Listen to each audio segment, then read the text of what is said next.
So I'd like to talk to you this morning about some of the work that we have been doing with a drama series called Misfits, and how we've taken that contemporary award-winning drama to market with a digital-first strategy in some of the markets. But before I do that, let me just explain a little bit about BBC Worldwide. So we are a fast-growing entertainment and media company, and while we are wholly owned by the BBC, so the public service broadcaster in the UK, we are, as Gavin suggested, a commercial business representing both BBC content and content from independent producers.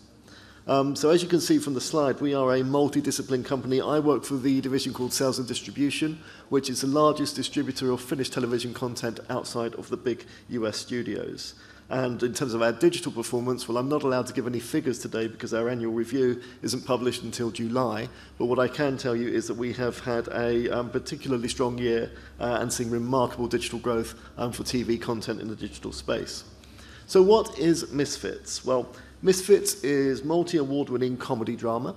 It's produced by a fantastic production company called Clerkenwell Films, and it was produced actually for Channel 4 for the Facebook generation. The characters are unruly teenagers who begrudgingly are forced to carry out community service as payback for their crimes that they've committed. And they get hit by a freak storm that turns them into the most unlikely superheroes. Probably the best thing to do is show you the sizzle reel.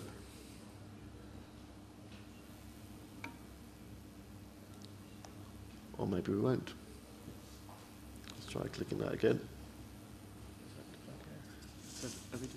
Yeah.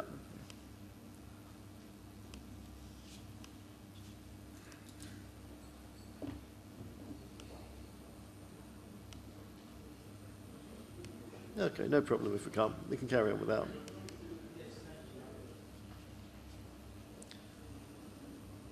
That's okay. That's all right, we'll carry on without, don't worry. Fortunately, I thought that would actually happen. Having done a lot of these things, the things don't always go to plan. So what I did actually was I created a Wordle of the first 5 minutes of the show. Now, as you can see from that, I pulled that together from the script. It's not exactly something that would appeal to some of the more conservative broadcasters in the world if you look at some of the words up there. And as the EP of the show, Murray Ferguson, put it, you never quite know what you're going to get. 1 minute it's a genre story, the next minute it's a love story. It sort of pushes the boundaries. It's unrestrained. So while Misfits is standout television that remains true to its vision, it's got real attention to detail, it's quite gritty, it's quite urban, and it gets quite difficult for some of the broadcasters that we work with to embrace. So that's all fine, and it's a great show, but look at our business model. We absolutely rely on those first TV windows. Traditional television, while we've seen fantastic growth in digital, remains the lion's share of our revenues. And we use traditional TV platforms to build fans effectively. So you get millions of people watching stuff on TV. We hope that they'll then go and buy the DVD, the DTO, watch it on streaming services, that kind of thing. So in more conservative markets, where this content is deemed too edgy for free-to-air television, we have a problem. Ideally, we would usually license to the premium pay TV window before moving on to free-to-air and then launching our DTO activity after that and then continue from there. US slightly different because it's much harder to license content into the US cable market, and certainly US networks are virtually impossible to license content into. So if we look at the US, our team in the US worked with the producers to pitch the show to Hulu, and they agreed with us that they would be the perfect home for the show and took the exclusive first run.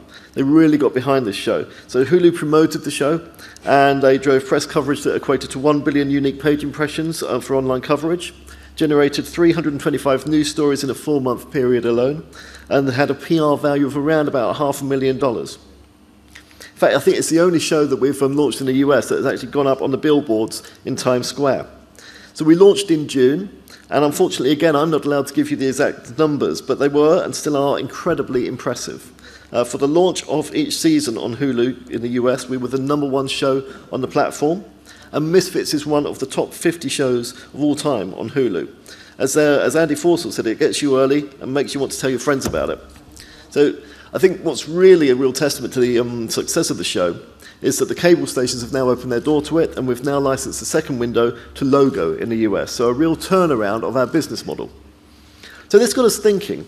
In a market like Germany, where broadcasters were concerned about Misfits, that it might not work for them, what would happen if we took the risk? So if we skip those first 2 windows that I showed you, where we get the most eyeballs, and we go directly to digital, but not in the way that we did with Hulu, because to be fair, what happens with Hulu is they pay us a license fee, and they then have to get their return on investment. Now, what would happen if we took that risk and we self-published? Now, of course, self-publishing is a bit of an anomaly, because really you're going to publish on iTunes.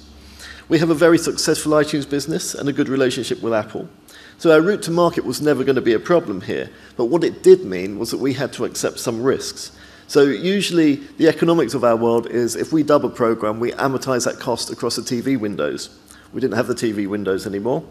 And also we wouldn't get all those eyeballs from the TV broadcast going to the DTO, so there was no buzz from TV. So effectively we launched a campaign. We hired a local PR agency called Byte to work with us, and we worked a campaign across traditional and social media. So from a traditional media perspective, we treated it very much the same as we would any traditional TV launch, with EPKs going out to journalists and bloggers, that kind of thing.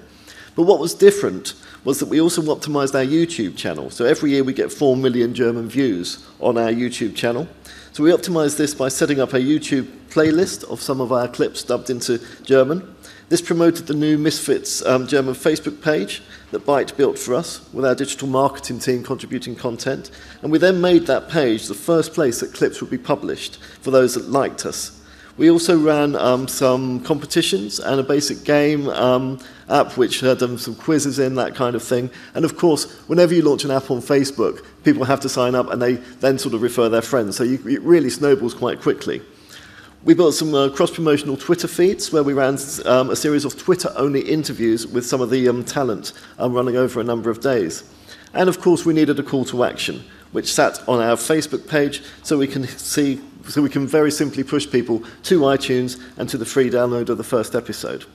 So just to sum up, what happened? Well, on launch, Misfits was immediately the second most downloaded series on iTunes, only behind 2.5 Men, which isn't a bad achievement with absolutely no TV platform to support it. And the story was the same for Series 2, although in my view better news because it was second only to another BBC show, Sherlock. But from a perception perspective, it was really put BBC Worldwide into a different league as a distributor that can create opportunities in the digital space without needing that elusive TV platform. But we need to be careful about this because I'm not sure that this model works for every piece of content. The coverage we generated, well, we were worried about TV eyeballs, but we generated coverage that reached 83 million people, according to the media agency. We went on to release a show on DVD, and we're now in serious negotiations, again with a broadcast partner, to take second window in Germany. So the question that usually gets asked at this point is, well, would you do it again? And yes, we do plan to do it again. We already have done it again on Hulu. And really, I think what this has demonstrated is that you don't need a TV window anymore to launch a brand. It's not the most sensible route financially, but what it does mean is that if you can't get your content on TV, you can still reach a massive audience, and actually TV will come round to your way of thinking. Thank you.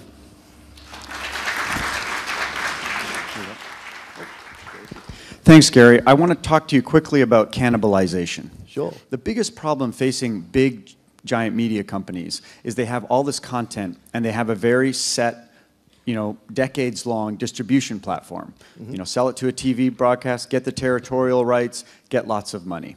The audience is sort of moving away from that, and you're managing to straddle both of those. How did you accomplish that?